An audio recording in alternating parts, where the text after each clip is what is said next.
Сәлем баршаларыңызға. Мен бүгін сіздермен осындай әдемі, осындай айбат жұмсақ болып пісіп шығатын бауырсақтың рецептімен бөлісетін боламын. Біз бос ыдысымызға ұнымызды салып, оның үстіне майонезімізді саламыз. Одан кейін жылы суымызға жарты қасық тұзымызды салып, жақсылап араластырып аламыз. Оның үстіне бір қасық разлих литр салдым. Сосын бір қасық ашытқымызды саламыз.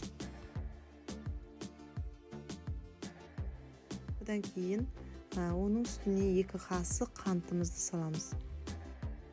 Енді біз тұз қосып алған жылы суымызды құйып, қалыпты теста илеп аламыз. Біз тесталамызды осылай етіп илеп алдық.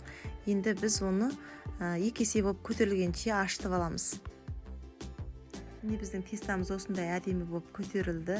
Біз енді оның көмегіменен оны бөліктерге бөліп, домалақтап аламыз.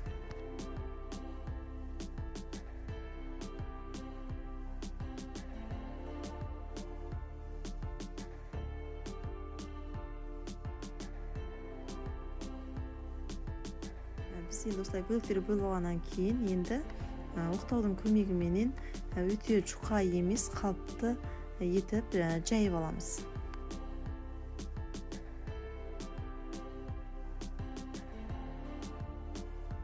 Біз жайып алған тестамызды осылай бауырсақ кесетін формамызбен біркет-кетіп, домалақтап кесіп аламыз.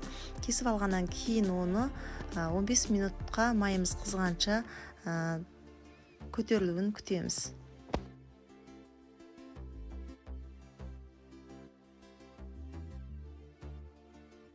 Біз көтерілген бауырсақтарымызды енді осындай қызып тұрған майда 2 жағын бірдей қып-қызыл етіп пісіріп аламыз.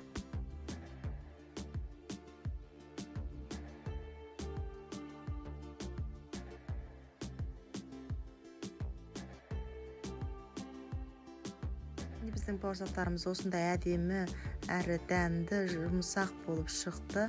Егер де видео ұнап жатса, маған міндетті түрде тіркеліп, лайк басып кетуді ұмытпаңыздар.